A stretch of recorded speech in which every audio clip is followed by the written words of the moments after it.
Bienvenue dans cette vidéo. Si vous êtes là, c'est que vous êtes en première. Et en première, il y a un grand truc, c'est le bac de français. Bac de français que du coup moi j'ai passé l'année dernière, je suis en terminale cette année. Et du coup j'ai eu 19 à l'oral et 18 à l'écrit. Bon là ce qui nous intéresse dans cette vidéo c'est l'oral. Donc dans cette vidéo je vais vous expliquer comment faire pour bien réviser l'oral et pour y aller serein, y aller en sachant que vous allez réussir. Mais avant de commencer, je me présente, je m'appelle Sarah, je suis en terminale et sur cette chaîne, vous pourrez retrouver plein de conseils pour les cours, mais aussi des parties de ma vie personnelle, des vlogs, etc. Donc voilà, si vous voulez, n'hésitez pas à vous abonner ou à me soutenir, la chaîne normalement s'affiche juste au-dessus. Alors, il faut savoir que je suis très peu à l'aise à l'oral, c'est-à-dire que quand je suis devant quelqu'un, là ça va parce que je suis devant une caméra, mais quand je suis devant quelqu'un qui m'examine, etc., je panique. L'année dernière, à l'oral, j'ai paniqué. J'ai dit des E tout le temps, je me suis embrouillée dans mes phrases, etc. J'ai réussi à avoir 19. Donc, c'est pas le fait de ne pas réussir à parler à l'oral qui va vous pénaliser, quoi. C'est-à-dire que, en gros, si vous vous préparez bien avant, si vous connaissez vos textes par cœur et que si vous savez dire des trucs intéressants sur les textes, ça va passer crème et vous aurez une super note. Comment est-ce que vous pouvez vous préparer pour votre oral de français? Alors la première chose qu'il faut faire, c'est bien prendre des notes en cours, c'est-à-dire pas seulement écrire ce que le prof écrit au tableau ou ce que la prof écrit au tableau, il faut aussi prendre des notes sur ce qu'elle dit. C'est-à-dire que c'est ça qui va vous différencier des autres élèves. Vous aurez plus d'éléments, vous aurez des éléments plus pertinents parce que le prof les a dit mais les a pas écrits. Et ça, il faut vraiment que vous y pensiez à écrire et à prendre des notes sur ce que le prof dit aussi. Je sais que c'est compliqué de rester attentif pendant une heure, etc. Mais vraiment, faites l'effort parce que ça va vous différencier des autres élèves. C'est ce qui va faire changer votre note de 15 à 20 par exemple. Non, c'est peut-être exagéré, mais de 15 à 18.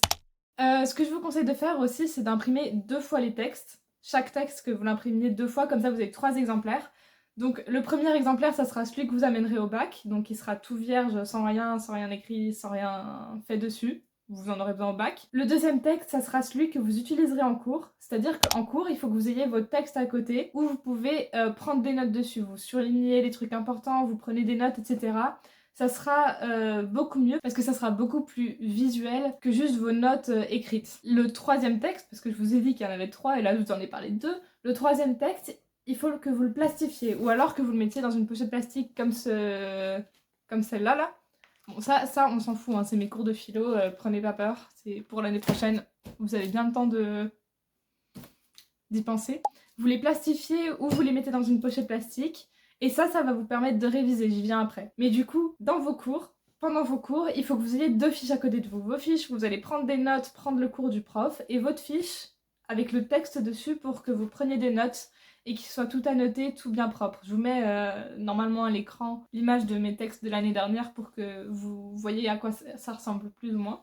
Et donc, après avoir pris bien les cours, etc., ça suffit pas, hein, il va falloir réviser un petit peu quand même, parce que apprendre des textes par cœur, ça se fait pas comme ça, à moins que vous soyez un super-héros. Ce que je vous conseille de faire pour réviser, c'est de vous prendre déjà un petit peu à l'avance, 2 semaines avant le bac, 2-3 semaines avant le bac, au minimum, parce que sinon, ça va pas le faire, vous aurez pas le temps. Donc voilà, vous prenez ça, vous prenez vos fiches à noter, vous relisez vos fiches à noter, les fiches à noter que vous aurez fait pendant le cours avant, donc vous aurez pris de l'avance. Sinon, si vous n'avez pas pris de l'avance et que vous ne les avez pas annotées, bah écoutez, vous prenez une semaine pour annoter toutes vos fiches, parce que c'est vraiment très utile de les avoir annotées. Donc vous regardez ce qui est surligné, vous essayez de retenir, etc.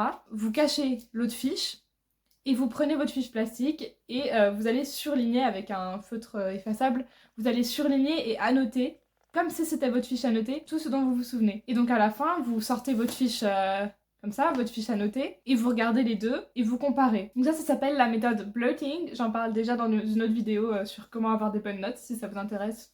Vous pouvez cliquer dessus, elle est juste là normalement. Par ici. Et donc voilà, ça va vous permettre de voir ce que vous avez retenu, ce que vous ne savez pas, etc. Donc vous essayez de le refaire jusqu'à ce que tout soit exactement pareil sur les 2 textes. Et vous alternez votre texte, vous faites 1, 2, 3, 4, 5 par exemple, et après vous passez cela et vous faites d'autres. Et du coup vous les alternez, vous les alternez, vous les alternez, et le but c'est que vous puissiez annoter toute une fiche en 10 minutes top chrono. Comme ça va vous permettre après le jour du bac, la préparation, vous savez que vous avez 10 minutes où vous savez tout. Genre, vous savez qu'en 10 minutes, vous êtes prêt en fait. Du coup, il y a aussi une deuxième partie. Ce que je vous conseille pour la deuxième partie, c'est vraiment apprenez-la par cœur. Là, pour le coup, il n'y a pas de solution.